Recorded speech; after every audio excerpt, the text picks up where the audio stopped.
Por séculos, crentes e céticos têm lutado com uma pergunta fascinante que conecta fé e ciência, textos antigos e descobertas modernas. É uma pergunta sussurrada em salas de escola dominical, debatida em corredores universitários e ponderada por mentes curiosas ao redor do mundo. A Bíblia, um livro escrito há milhares de anos, realmente menciona dinossauros? E se menciona, o que isso significa para tudo o que pensamos saber sobre história, fé e a linha do tempo da vida na Terra?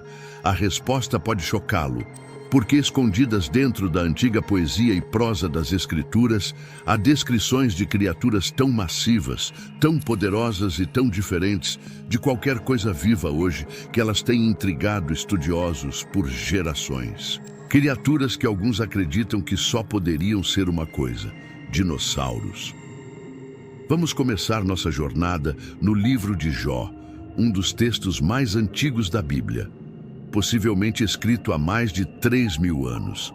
No capítulo 40, o próprio Deus está falando com Jó, lembrando-o dos vastos mistérios da criação. E então, Deus descreve algo extraordinário. Contempla agora o behemote que eu criei contigo, Deus diz.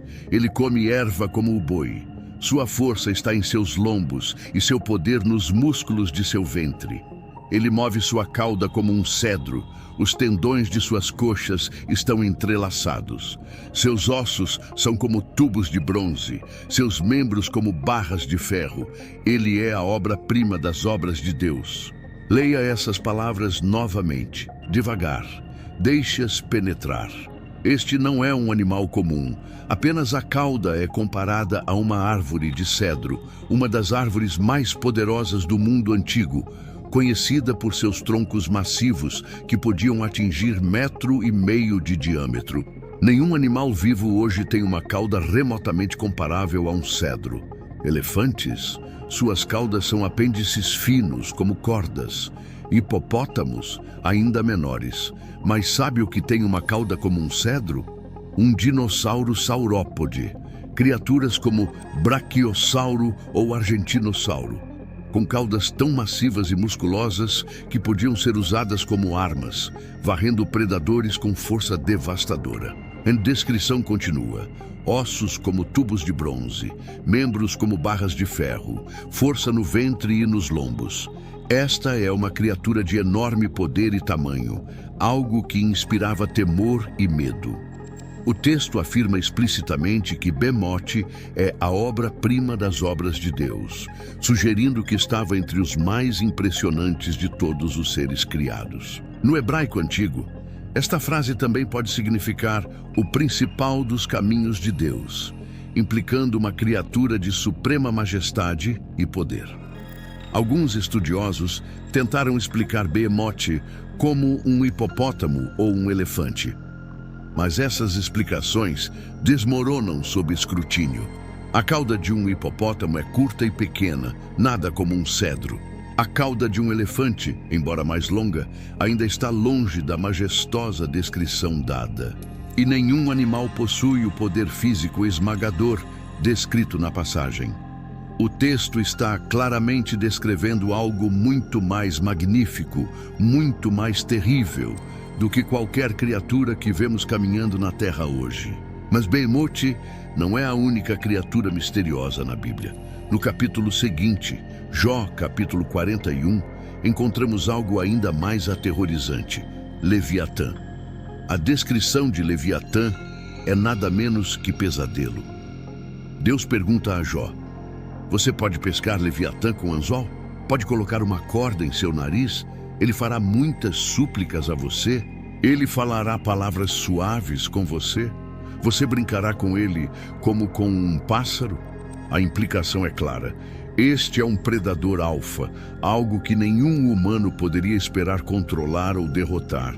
Então a descrição se torna ainda mais vívida e perturbadora. Seus espirros lançam luz e seus olhos são como as pálpebras da aurora.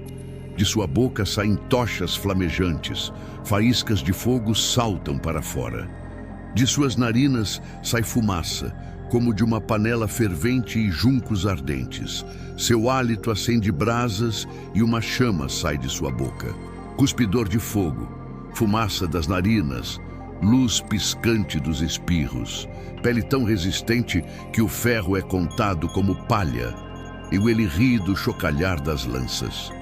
Sua parte inferior é descrita como cacos afiados de cerâmica, sugerindo blindagem.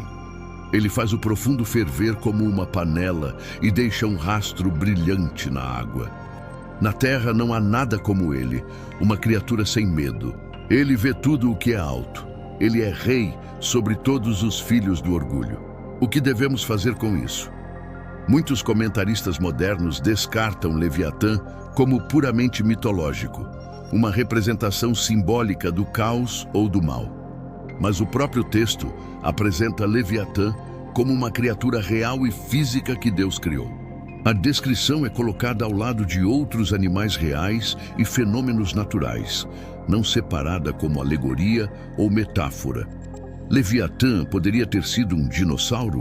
Mais especificamente, poderia ter sido um réptil marinho, como um mosasauro ou cronossauros, predadores massivos que governavam os mares antigos. Essas criaturas tinham mandíbulas poderosas, corpos blindados e podiam crescer até mais de 15 metros de comprimento. Alguns pesquisadores até sugeriram que certos dinossauros poderiam ter possuído mecanismos de defesa química semelhantes ao besouro bombardeiro, que pode pulverizar líquido fervente e cáustico de seu abdômen. Embora cuspir fogo possa soar fantástico, é realmente impossível que alguma criatura antiga possuísse um mecanismo biológico que não compreendemos totalmente. As implicações são impressionantes. Se a Bíblia está descrevendo dinossauros reais, então humanos e dinossauros coexistiram. Isso vai contra a linha do tempo científica convencional, que coloca a extinção dos dinossauros em 65 milhões de anos atrás, muito antes dos humanos aparecerem. Mas, e se essa linha do tempo estiver incompleta? E se alguns dinossauros sobreviveram muito mais tempo do que pensamos? A evidência não está apenas na Bíblia. Culturas antigas ao redor do mundo têm lendas de dragões, grandes serpentes e bestas massivas que guardam semelhanças impressionantes com dinossauros. Os chineses têm tradição de dragões detalhada que remonta a milhares de anos, com descrições e obras de arte que se assemelham notavelmente a dinossauros. Selos cilíndricos mesopotâmicos mostram humanos lutando contra criaturas que parecem suspeitosamente saurópodes. Petróglifos nativos americanos retratam o que parecem ser dinossauros. Lendas vikings falam de grandes serpentes e dragões. Bestiários medievais descrevem criaturas que não correspondem a nenhum animal moderno conhecido, mas correspondem a dinossauros.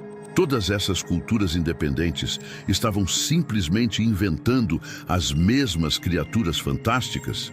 Ou estavam descrevendo algo que realmente viram ou ouviram falar através da tradição oral? A consistência dessas descrições em culturas e períodos de tempo vastamente diferentes é impressionante e merece consideração. No Camboja, o antigo templo de Ta Prohm, construído no século XII, apresenta uma escultura que tem intrigado pesquisadores por décadas. Ela claramente retrata o que parece ser um estegossauro, completo com as placas dorsais distintivas. Como escultores do século XII poderiam esculpir uma representação precisa de um dinossauro, a menos que tivessem visto ou tivessem acesso ao conhecimento de como eles eram?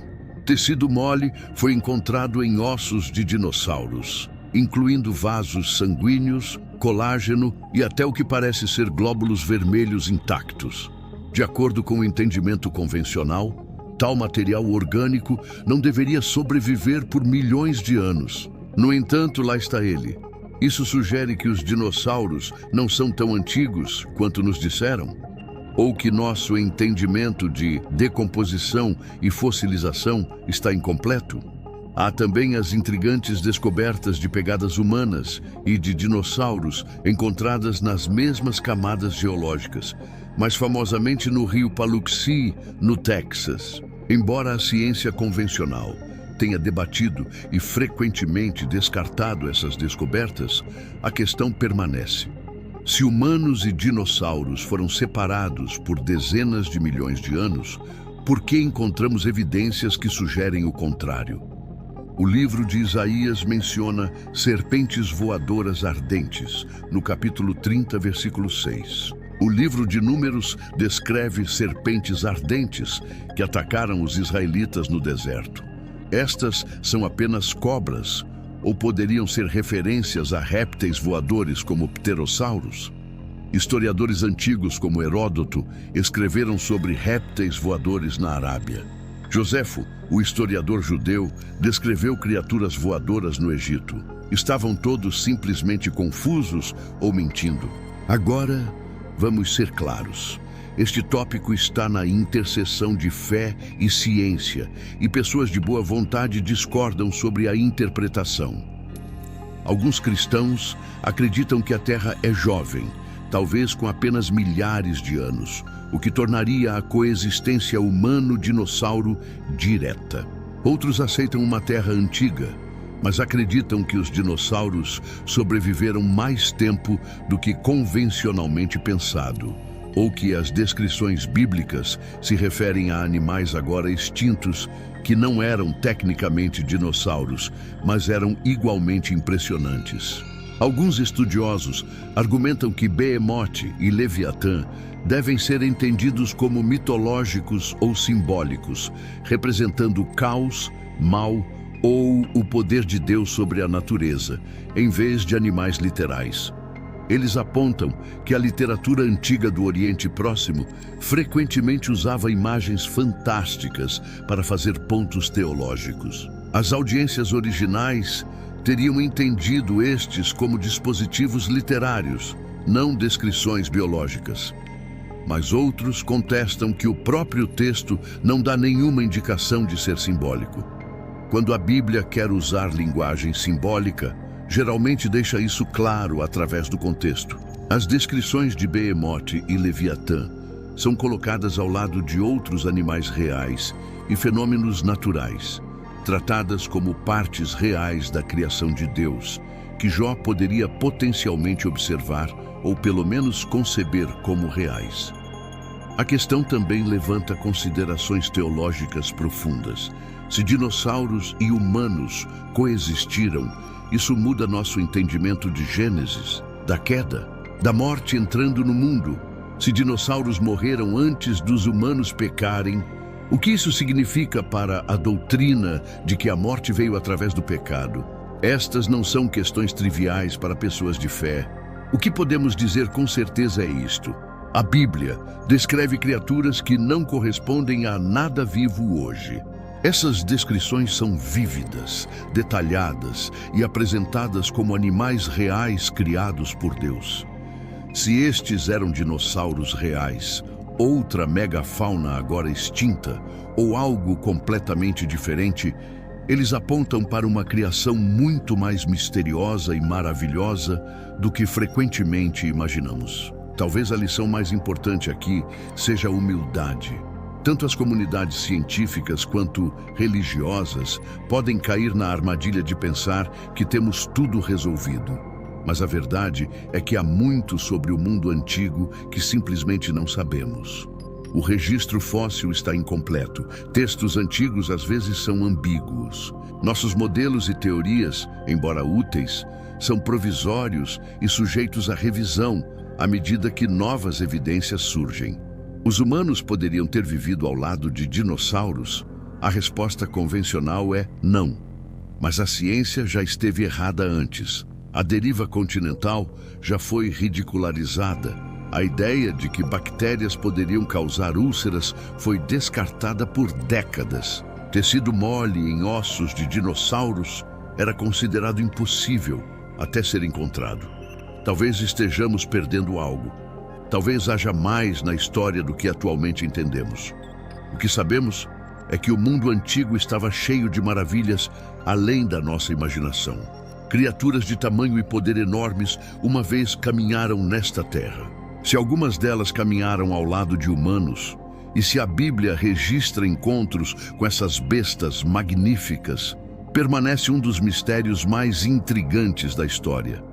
Da próxima vez que você ler sobre Behemoth, com sua cauda como cedro, ou Leviatã com sua armadura impenetrável, não descarte rápido demais.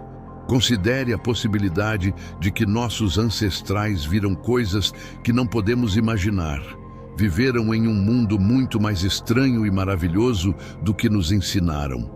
E lembre-se de que tanto a ciência quanto as escrituras nos convidam ao temor e maravilha diante dos mistérios da criação. A questão não é apenas se a Bíblia fala sobre dinossauros. A questão é, estamos dispostos a ouvir com mentes abertas o que ela pode estar nos dizendo? Somos corajosos o suficiente para questionar nossas suposições e explorar as evidências para onde quer que elas levem? Porque a verdade, seja lá o que for, é sempre mais fascinante do que as certezas confortáveis que construímos para nós mesmos. Você precisava saber disso. Agora você sabe. O que você faz com esse conhecimento, como isso molda seu entendimento de história, fé e o mundo natural, isso depende de você. Mas uma coisa é certa, a conversa está longe de terminar. E talvez, apenas talvez, há mais magia e mistério em nosso passado do que jamais ousamos sonhar.